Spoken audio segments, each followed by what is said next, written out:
everybody, this is Jack Hammer of the Santa Rosa Press Democrat. Hope you're all doing well. Wanted to come in and give you my 5 burning questions for the 49ers versus the Chicago Bears. These are the 5 things to watch for. Depending on how these go, it usually is going to give you a pretty good idea of the outcome of the game and how it's going to finish up. I've been doing the 5 burning questions for a long time. Before I took over the blog at the Press Democrat, I was actually a commenter there for the longest time. Started back around 2011, did some writing of my own starting around 2014 on a blog that I created myself. And then that transitioned into working with the 49ers Web Zone a little bit. And now I'm back at the Press Democrat after working at Sports Illustrated for about a year. And, this going into year 2 with the Press Democrat, one of the things that I've always done is 5 burning questions. It's just kind of my thing. And I like to, it really helps me to dig into the game and kind of get an idea of the positives and the negatives, what to watch for. And it's a fun format. So let's get into it. Let's take a little bit of a look at the 5 burning questions that I have going into this game. And real quick, before we get started, I want to shout out Peter Mua, who is in the comment section. He says, "How's it going, Jack?" It's going good. It's Friday. I'm excited to get the season kicked off. I'm going to be heading out to Chicago in the morning, super early. I got a 6 a.m. flight out to Chicago. Puts me in there early in the afternoon, and I'm looking to get out and meet up with some 49er fans. There's a 49er party that's going to be taking place over close to the Wrigley Field area of Chicago. So I'm going to hook up with that just to kind of see what's going on, and also checking out Chicago as a whole. I've been there a couple of times, but never as a tourist. So I'm looking forward to seeing Chicago tomorrow and tomorrow evening, and then my first trip to Soldier Field. In fact, this is going to be my first 49ers game on the road, in which I have to take a plane. I've been down to a couple of games in Los Angeles. One was in '95, and then I was there for the NFC Championship game last year. So I'm looking forward to getting on an airplane, getting out to Chicago, watching the 49ers take on the Bears to open up this season. Thanks for the question. Thanks for watching, Peter, and I really appreciate you asking that question. So let's get into it. The 49ers are going to be traveling out to Chicago. That's where they're opening up their 2020 campaign there at Soldier Field on Sunday afternoon. Sunday is going to mark the 69th meeting between the two teams. San Francisco currently holds the series lead at 35, 32, and 1. So it's been pretty close, and that also includes their games in the postseason. This will be the first time since 2003 that the 49ers and Bears have met on opening weekend. 2003, not a good year for the 49ers. They ended up 7-9 under a new head coach, Dennis Erickson. But on that opening Sunday of that season, the 49ers blew out the Bears 49-7. And that was actually the highlight of Dennis Erickson's time as the head coach of the 49ers in those 2 years. That team, like I said, 7-9 after being a playoff team the year before, and then they were even worse the next year. And it wasn't just the Bears that got blown out. Dennis Erickson was blown out as the head coach of the 49ers after 2 years there. This is going to be the second season in the row that the 49ers are going on the road to open up the season against an opponent that has a new coaching staff. For the Bears, Matt Eberflus replaces Matt Nagy as the head coach in Chicago. Eberflus has some history with Kyle Shanahan. The two have faced off twice during Shanahan's time in San Francisco. Eberflus's defense has helped win both those contests. And in fact, Eberflus's defense have held the 49ers to a total of 28 points in those 2 games. The 2017 49ers were able to score only 10 points against the Cowboys.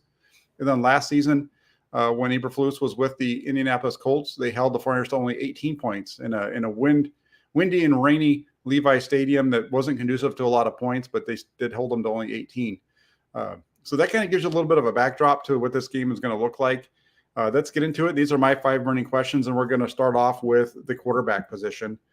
Can Trey Lance manage the game? That's my first question. Lance was up and down in his first training camp and preseason as a 49ers starting quarterback. Ups and downs are expected. But anytime you have a young guy behind center. For the 49ers, though, to beat Chicago, Lance is going to have to show the ability to just manage the game. While Lance is going to be off on some throws, he needs to limit the turnovers. That's the big piece. Kyle Shanahan during training camp said you're going to be off on some throws, but you can still win games when you're off on those. You can't win games when you turn the ball over, and it's mainly turnovers that bother him. So, in addition to limiting the turnovers, Lance must find a way to get in a rhythm and move the chains. The 49ers offense has struggled with that quite a bit with Lance under center. Last season, when Lance started the 2 games that he was there, the 49ers offense was able to convert only 29 of the third down attempts. Uh, Again, not able to move the chains there. And, 9 of 31 overall, 29%. That's not good. And that keeps the defense, on the field. So if you can do better than that, you keep your defense off the field, you start to shorten the game up. So it's going to be interesting to see how that plays out for the 49ers and for Trey Lance, if he's able to just kind of get into rhythm and keep things going. And then, the last part on this is that Lance is unlikely to have George Kittle on Sunday. The tight end injured his groin on Monday in practice. His status for the game is right now listed as questionable. So that's one of the big weapons, and that also could hurt the 49ers running game a little bit. So, Lance is going to need to get into a rhythm. Like I said, we haven't really seen it all that much in the preseason. He didn't play much. He only threw the ball a handful of times. So there's not a whole lot to gather off of the preseason games themselves. But even in those, there was some not good performance there in terms of being able to move the ball. Not saying that the numbers were bad from Lance, but other than the touchdown, they weren't driving the ball down the field. They had the long touchdown shot, which we expect. We kind of expect the explosives out of Lance. But can they manage to hold on to the ball, limit turnovers, own time of possession, and those kind of things? It's going to be interesting to see how that plays out on Sunday. Really quick, before I move on, just a couple of comments over here in the comment section. I want to go through this. We've got Bryant Culp, who's a member of the Toolbox. He asks, Jack, definitely have a safe trip and enjoy your time. Go Niners. Thank you very much. I'm super excited about it. And I'm flying into O'Hare. That's the cheapest route for me, was to go into O'Hare instead of the other one there, Midway. KW2421 says, going to get some deep dish, Jack? Absolutely. I know Lou Malnati's, I've had that, not in Chicago, but it was where he'd been sent out to me, and I thought that was excellent pizza, especially for a frozen pizza that you cook on your own. So I'm looking forward to getting it. I'm not sure if I'm going to get Lou Malnati's. There's another place out there. I think it's called Pequod's. I heard that on the radio yesterday, and I looked it up online, and that's supposed to be even better than Lou Malnati's. So I'm gonna try one of those two. I'm not sure which one I'm gonna get, but I'm definitely gonna get some deep dish. You can't go to Chicago and not get the deep dish, right? You got to try that out. And then KW comes in with a question, says, how much of a difference will Drake Jackson make in containing and getting pressure on Fields? I don't think Jackson's going to make here's the thing. I don't know how much he's going to play in order to give you an idea as far as how much of a difference. I will say, I think that having Samson Ebukam helps that out. I think Nick Bosa, Eric Armstead, Javon Kinlaw, that group, he's going to get away at times, but they need to do a better job. We saw them do a much better job in the second half for most of the second half last year with that. There's a lot of athleticism on the defensive line already this year with those four that start. And so it's going to be, Samson Ebukam, who's a linebacker that now plays defensive end, but he has that linebacker speed. He needs to be able to keep contained. Nick Bosa actually is one of the guys who struggles with keeping contained because he's just so locked into getting to the quarterback that there are times when he's susceptible to the boot action around him. So that's something to keep an eye on is are they booting around Nick Bosa? Are they kind of taking advantage of his speed to try to get Justin Fields out of the pocket and those types of things? So keep an eye on it there. We're going to get into this question a little bit more a little bit later on, because this is definitely one of my 5 burning questions for the game. And then Kevin asks, he's a member of the Toolbox. That's why it's a $sign next to his name. He says, is Chicago the place where the cheese isn't on top of the pizza? Is that even a real thing? It is. That's exactly what it is. It's the crust, and then they have the toppings, I think, with the cheese on top of the toppings, and then they have all the sauce on top of that. At least from what I remember of it. And it's fantastic. You get a nice, when you eat it, you get a nice, mouthful of the sauce, and so you really get that flavor from the sauce, and then you get the nice cheese pull from that really thick mozzarella that's inside of it. It's fantastic pizza, but I'm looking forward to actually having one in Chicago and actually experiencing that as a difference. KW 2421, do you think they'll go to juice more with Kittle hurt? That could be one of the options that they go with. I would not be surprised to see him kind of be a quasi tight end H-back this week. Have, Werner be your starting, tight end, and having Juszczyk be the guy that's moving around. It'll be interesting. I don't really know exactly how this is going to go But I do think that we could see more of Kyle Juszczyk, and I would love to see Kyle Juszczyk get the ball more. I think he deserves getting more the ball thrown in his direction more often. TC says, Jack, what's up, bro? Hey, good to have you on board. Pharaoh says, what's up from Bolivia? Go Niners. Look at that. We got the international contingent in here. And we also have Kevin, who I know is coming from over on the other side of the pond. So fantastic to see all these people coming in and checking out the channel. I really appreciate everybody that does that. So number one, we had, Trey Lance managing the game. Number two, we're going to stick with quarterbacks. And this one's going to be about the 49ers defense containing Justin Fields. That goes a little bit to KW's question earlier. The 49ers defense has a history of struggling to contain mobile quarterbacks in general. Justin Fields gave the 49ers defense fits last year with his legs in their matchup, ran for over 103 yards on 10 carries. He had that one highlight reel run where he starts to his right. Eric Armstead looks like he's going to sack him. He gets away and then takes off around the left side and goes for 22 yards for a touchdown.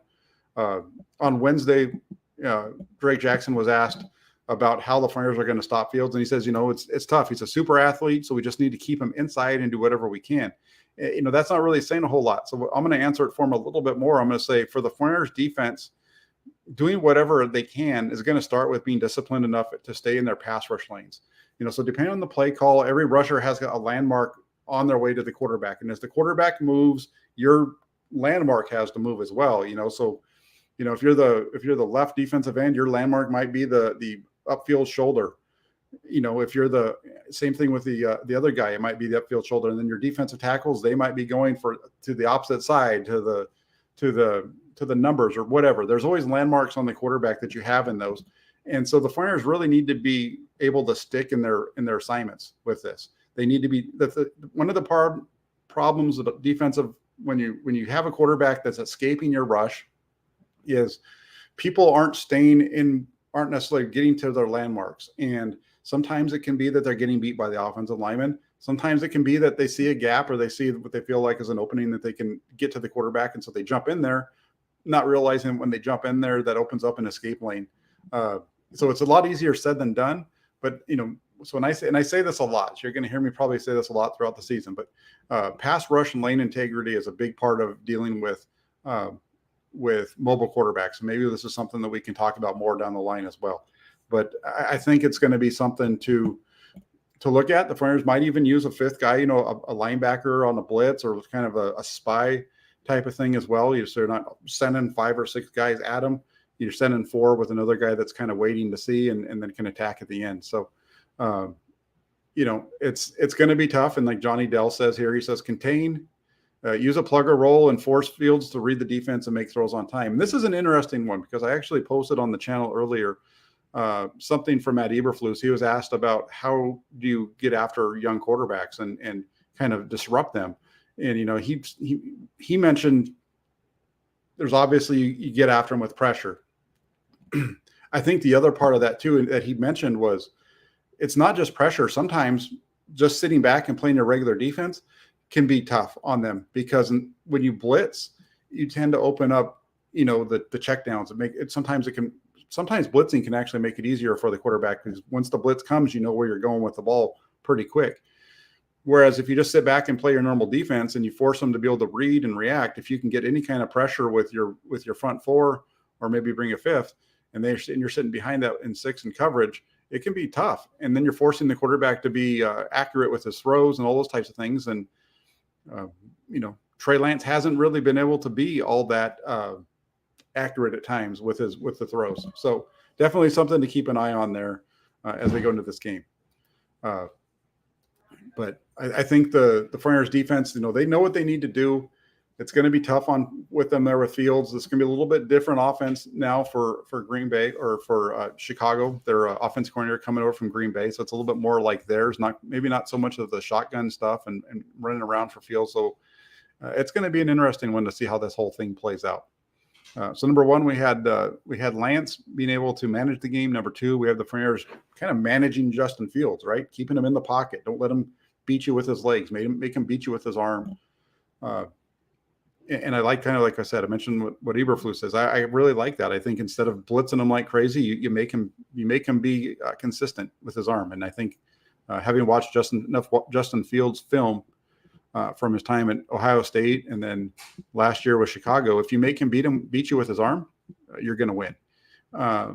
Let's move on to number 3. Can the 49ers defense stop the run? This one sounds like a no-brainer, right? The 49ers defense stop the run.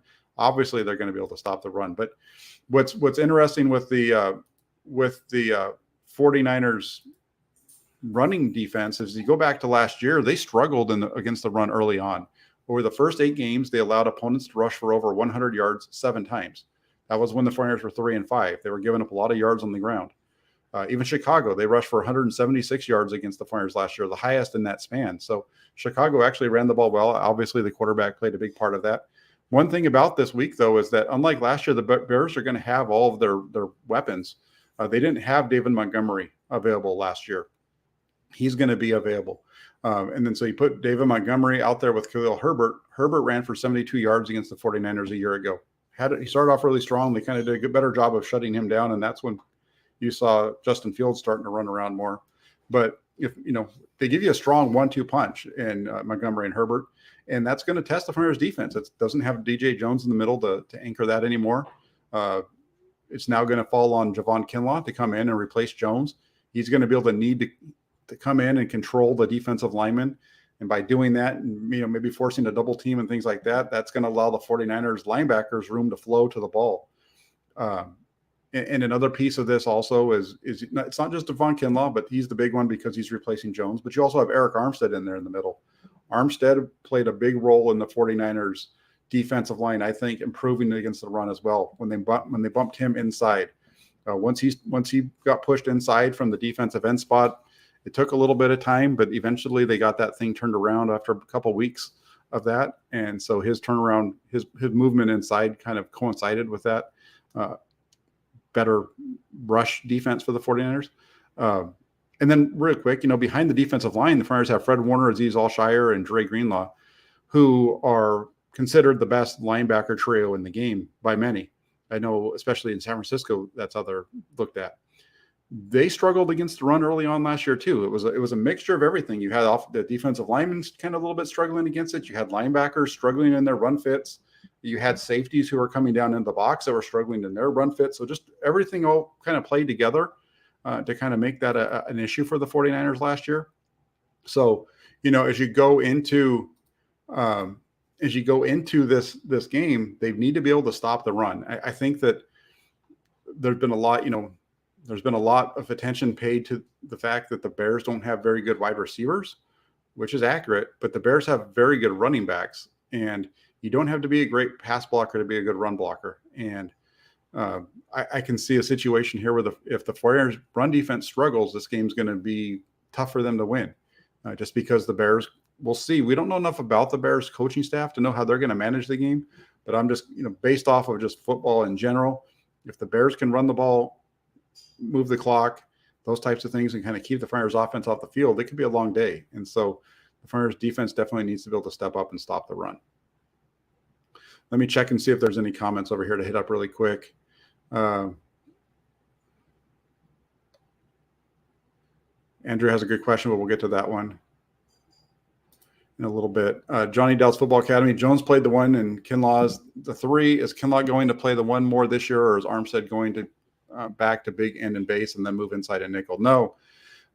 Jones is going to be, Kinlaw is going to be inside, and Armstead's going to be inside. Armstead's an inside player now. He's going to be a defensive tackle unless they switch it up and don't do what they've been doing throughout training camp. But all throughout training camp, Armstead was inside, and Samson Ebukam was starting on the outside, and then you had Bosa on the other side and Kinlaw on the inside as well. So I would expect to see it, Kinlaw and Armstead on the interior, and Bosa and Ebukam on the outside. That's how I would expect to see them line up. And I think that's the best 4 that you could put on the field for the 49ers as far as your starting lineup.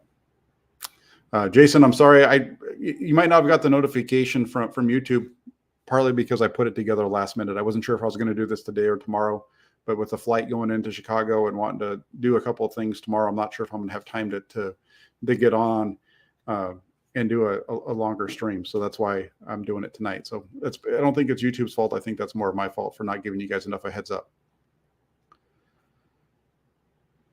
Rick Diaz says, Jack, That's what I said. I got this, got to stop the run, control the line of scrimmage. That's exactly what you need to do. You need to stop the run. That's how the 49ers are going to win games this year too, right? A lot of people are saying the 49ers are going to run the ball a lot.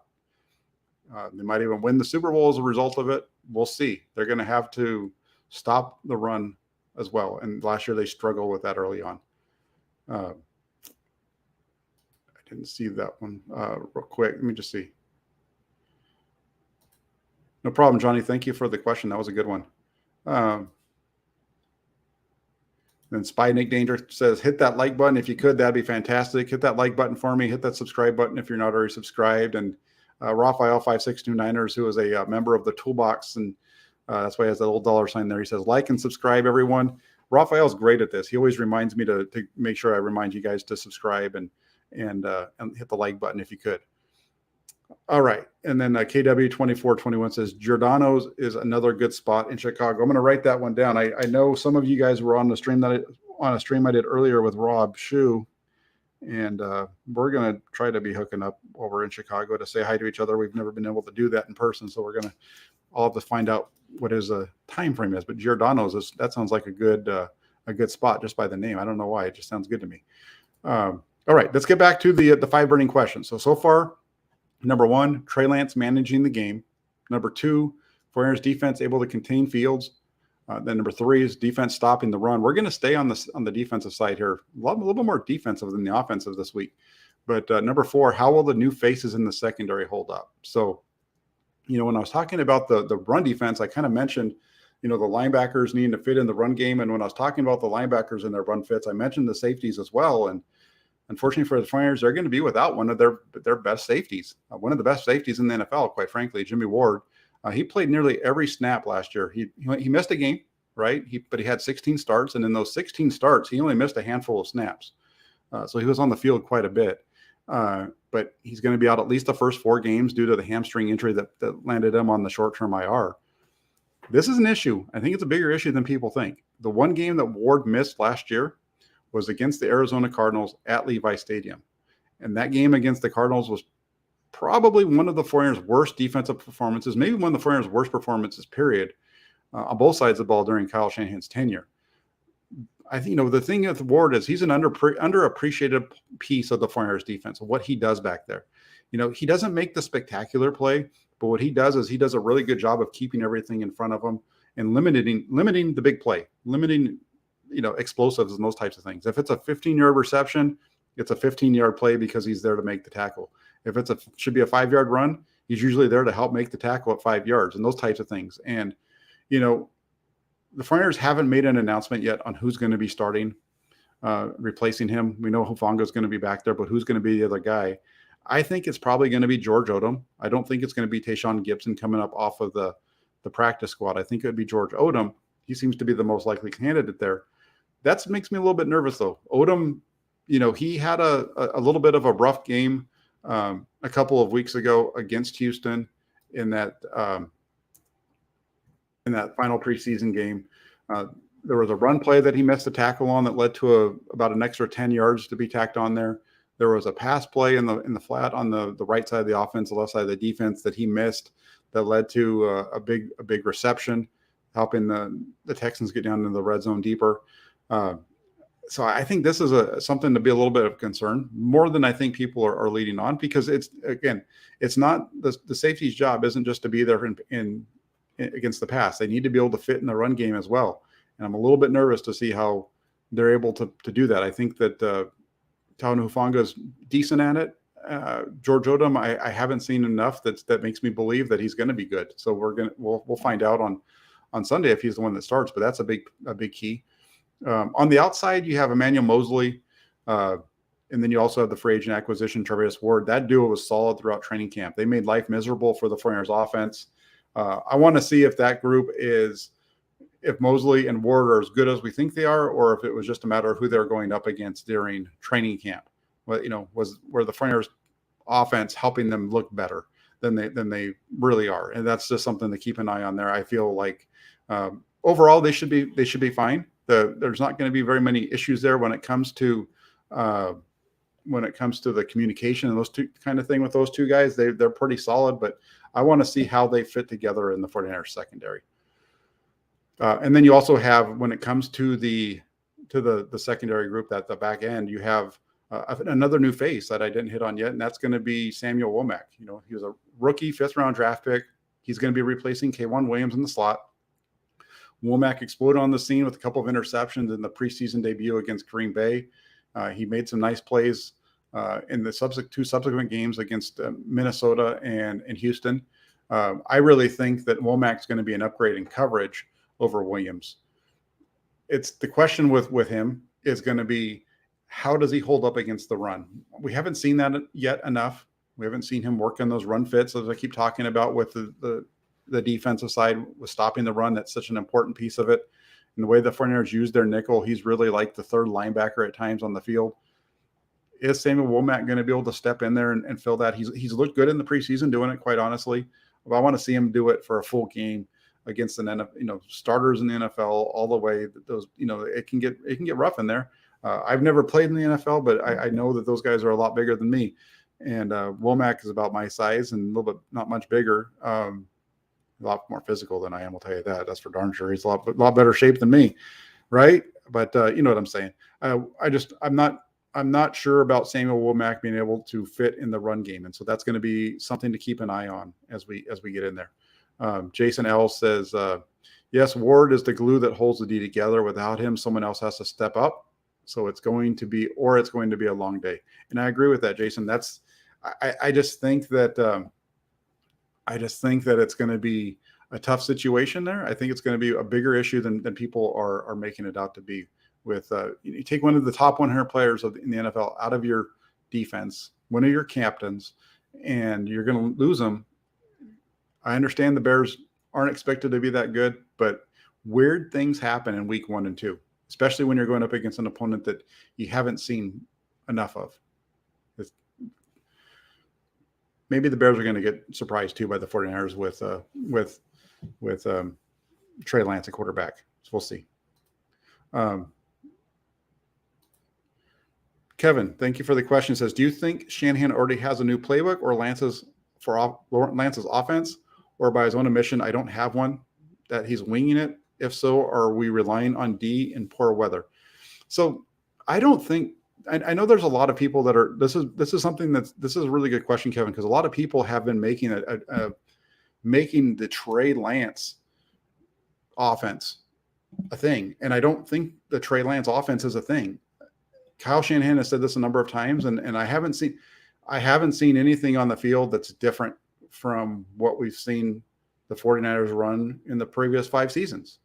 And I don't expect to. I know there was some kind of a big deal made by myself and some others about one particular part of the run game that they were working really hard on once the fans were no longer at training camp practices. But even that wasn't new. They actually had run that play during training camp in the previous season. I don't think the offense is going to be any different. I think the offense is going to be the same as what you've seen for the last 5 years. I think where you're going to see the difference is you're going to see the ball go down the field more often. Trey Lance likes to push the ball down the field, so he's going to take shots down the field. There's in Kyle Shanahan's passing offense, there's always deep shots. There's layers to it. It's not like he just calls a play and he's telling you to throw the deep shot or throw it to the short guy or whatever, right? There are reads that you make, and based off of the reads, you go to different places. And I think with Jimmy Garoppolo, there was a lot of times where there might have been a deep shot that was available to him, but he checked it down instead. Especially the NFC Championship game. When you watch the NFC Championship game on the coach's film, you see receivers that are breaking open right behind the linebackers, and then the ball comes down to the guy underneath. It happened a number of times with Brandon Ayuk, at least 3 or 4 that I remember off the top of my head. So I think it's going to be the 49ers offense, but because you have Trey Lance, you're going to see the ball go down the field more often. The other thing that Lance can do is he can throw to the outside the numbers a little bit better. So you might see some more out routes than you've seen in the past. With Kyle Shanahan, they were very much middle field centric because Jimmy Garoppolo is there. And Jimmy Garoppolo, for all of his faults, he's a very good between the numbers thrower. And, in that 20-yard range and in, 15 and in. But across the middle of the field, he could fit the ball into some really tight windows. Now, with Trey Lance, I think you're still going to see those things. And that's why one of the biggest knocks on Jimmy Garoppolo was the throws across the middle that were getting picked off by linebackers. And the thing was, oh, he doesn't see the safety stepping down. He doesn't do this. He doesn't do that. There's video on my channel of Trey Lance doing the same thing from a practice. We don't get the video team, but I got some video from somewhere else, and it shows him throwing the ball over the middle. There was a number of interceptions that Trey Lance threw over the middle. The Flyers offense just forces you at times, the way that Kyle Shanahan runs it. He likes to play action. The play action is supposed to open up the middle of the field. And there's a lot of congestion in that area. And so it really requires the quarterback to be on time and on target. And that's where Jimmy Garoppolo is such a good fit for the offense. Trey Lance is going to have to get there, and we'll see where it works out. There's going to be some differences in their games. Trey Lance is much better on the move, getting outside the pocket, much better on the deep throws, much better outside the numbers. But he's going to have to be able to make some of those gimme throws over the middle too. And they're not even really gimme throws. They're just they were kind of looked at as gimme throws because Garoppolo hit him so often. So, he also threw interceptions, which is why he's not the quarterback anymore. And Lance is going to give him some things that Garoppolo doesn't. What he brings with his legs is going to help this offensive line be much better. And we're going to get to that in a little bit. So I really appreciate your question, Jack, or Kevin. That's a really good one. And we can almost do a whole show just based off of that type of stuff at some point. Maybe we will as the season goes along. I really like that one. Big Scott Wilkinson comes in. He says, the key on offense, Flyers need to have some success on first downs early in the game to take a little pressure off Trey. Let him settle in. I don't disagree with you. I think that's a really good point. Again, that goes to the running game. They just need to get some rhythm going. And part of the way that you have you get some nice gains on first down, maybe the gimme throws for Lance, right? The little play action boot, hit the guy in the flat for 5 yards. That kind of loosens things up. It makes it, 2nd and 5, 2nd and 4 is a lot easier than 2nd and 8 and 9 and 10.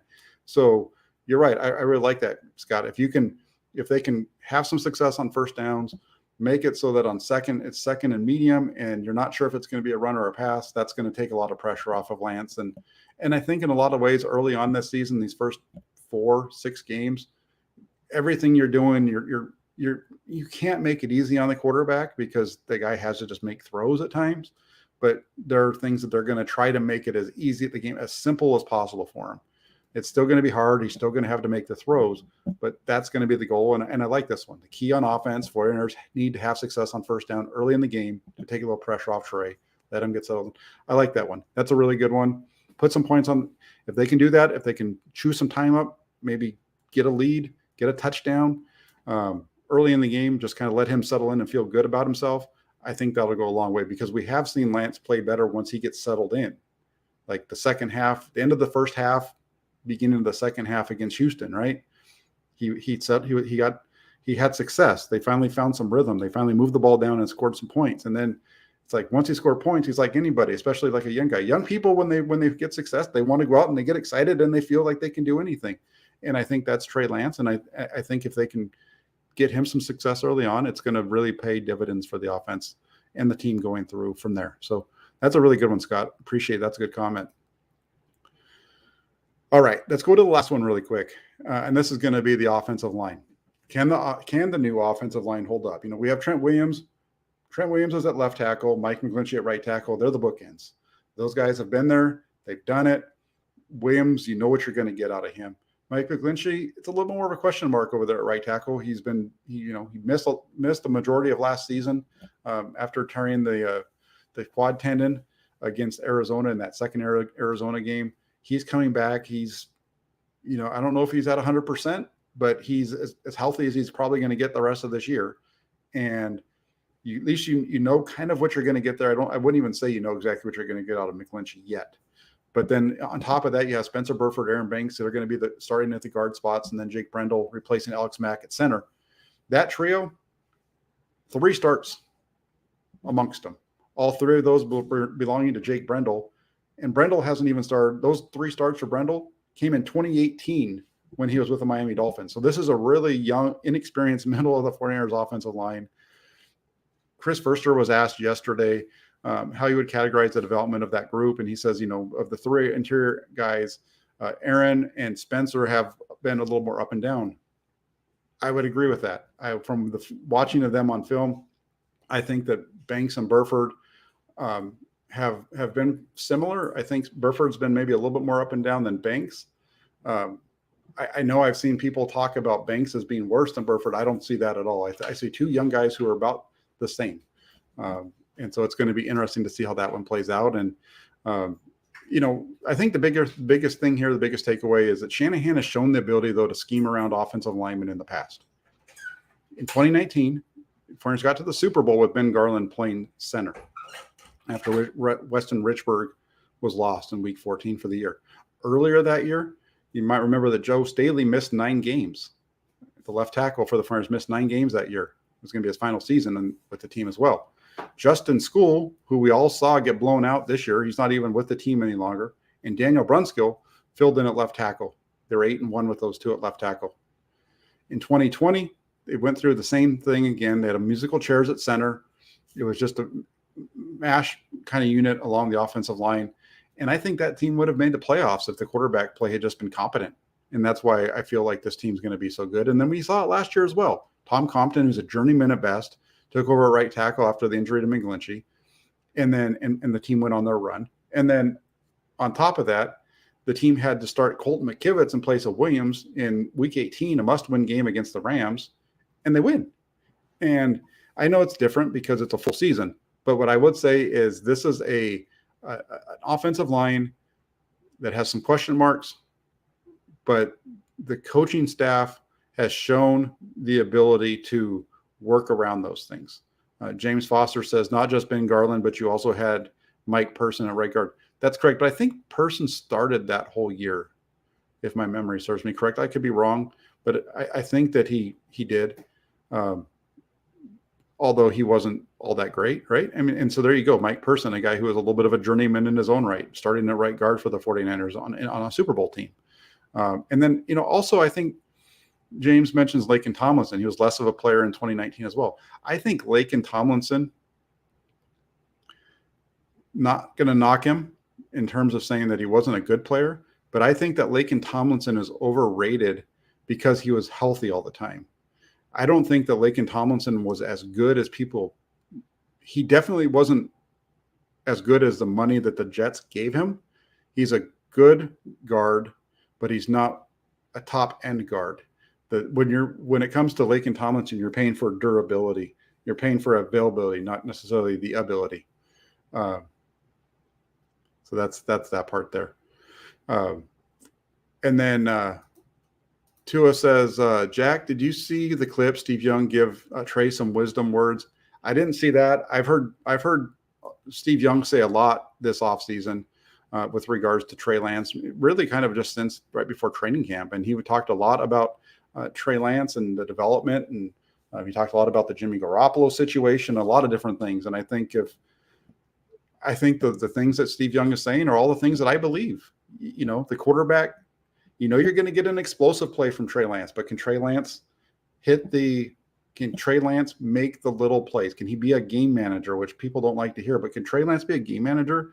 Because as Steve Young said, when he was on with, he was on 95.7 The Game with Larry Krueger and Damon Bruce.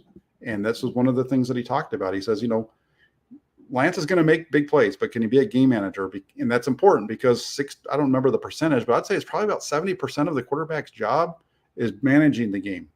And then the big plays are a small piece of it, but limiting turnovers, moving the sticks, being on time and being on schedule, those kind of things, those are really almost sometimes more important than a quarterback that makes 1 or 2 highlight plays a game, but isn't in rhythm the rest of the way. So just something to think about there. But yeah, if you get a chance to listen to Steve Young talk, listen, because he does such a good job of explaining things. Just happens that I feel a lot of the same ways as what he has said in regards to when it comes to Trey Lance and those types of things. I believe that Trey Lance is going to be fine. I also know that it's going to be a hard road for Lance, and I don't think it's going to come as easy for Lance as maybe some people have said. I don't believe that Trey Lance is better than Jimmy Garoppolo at this moment. Can he be better than Jimmy Garoppolo? Absolutely. I don't think he's better than him. I think, he's not going to give him the same stuff with his arm. He's not going to give them the same kind of efficiency with his arm, but he's going to give them some stuff with his legs. He's going to give them some bigger plays every once in a while. But can he give them some of the positives of Garoppolo, but not the negatives? I think that's the biggest thing. Can he give them can he get close to the efficiency of Garoppolo without the mistakes of Garoppolo? And I think that's what they're thinking they're going to get out of Lance. And Lance is a pretty smart guy, and they could very well do that. And then Jason says, Young giving Lance words of wisdom were during goat fuel commercials. Okay, well, I haven't seen the goat fuel commercials. Sorry, Jerry, I haven't seen your commercials. All right, let's wrap this up. My prediction for this game is 49ers 17, Bears 13. This game to me right now, as I look at it, it just feels like it's going to be a lot closer than most people expect. You know, I talked about it throughout training camp, talked about it here on the show. My first thing was about the rhythm with Lance, managing the game, those kind of things. You know, as was the case last season when Lance started and played for the 49ers offense, they struggled to find any kind of a rhythm, and they had that same issue throughout training camp. I know it's different in training camp because you're not game planning for the day. You're not game planning for preseason games, but there was a lack of rhythm in the offense, which is very similar to what we saw last season with Lance. And then you go back to Lance's 2 starts last season at Arizona, which was a really good defense, and then at home against Houston. In those 2 games, the 49ers were held to only 20 points total, 10 points through the whole Arizona game, 10 points through the first 3 quarters against Houston. Again, it gets down to rhythm and flow and all those kind of things. And, you know, so I think this is one of those things where I just think this game's going to be tighter. I have the 49ers winning here, but I think it's going to be a game that I don't care if it's raining. If it's sunny skies, I think it's a 17-13 game. If it's raining, I think it's going to be around that area too, just because I think the 49ers are going to have to be methodical with the run. Defense is going to have to make some plays for them. Offense is going to make some. But I think they pull it out 17-13 in the end. Kevin, thank you for the super chat. He says, thanks, Jack, for the insights. Hope you do get to meet Rob. But if not, then have a fab time. Regardless, get a hot dog or a slice of pizza on me, bro. It's like 2:30 here in Scotland. Good night, y'all. Hey, Kevin comes from over in the pond over there in Scotland, and we got folks from all over the world that check this out. Kevin, get to bed. I appreciate it. Hopefully it'll be a little bit earlier this week with those games in Chicago. That game is a 10 o'clock West Coast game, so it should be better for you. So thank you very much for the super chat. I appreciate it. Have a great night.